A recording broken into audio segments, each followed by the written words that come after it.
एक बार एक राजा के पास एक सुंदर सरोवर था जिसमें अनगिनत मछलियां तैरती थी। राजा स्वयं उनकी देखभाल करता था।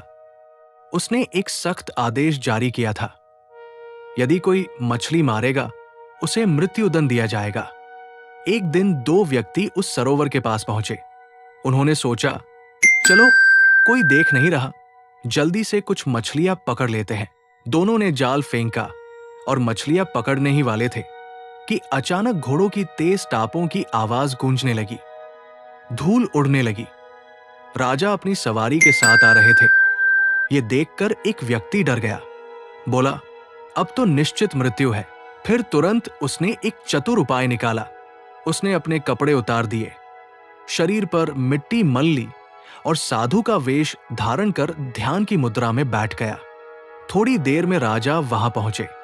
उन्होंने देखा, एक नग्न संत पूरे शरीर पर मिट्टी लगाकर गहन ध्यान में लीन है।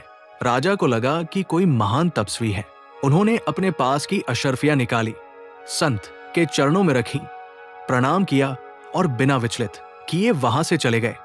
जब राजा दूर गया तब व्यक्ति ने धीरे धीरे अपनी आंखें खोली।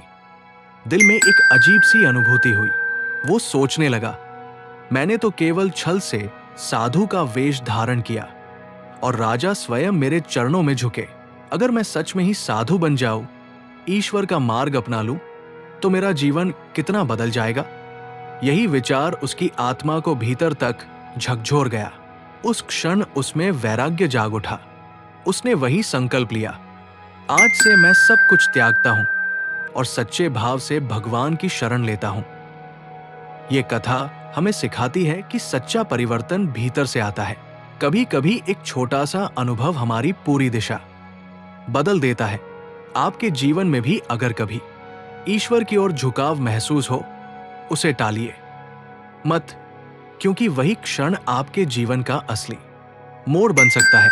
अगर ये कथा आपके मन को छू गई हो तो इसे साझा करें और अपने भीतर के आत्मबोध को जगाने के लिए हमारे साथ जुड़े चैनल एंशिएंट डिवाइन विजडम को सब्सक्राइब करें। धन्यवाद। जय श्री हरि।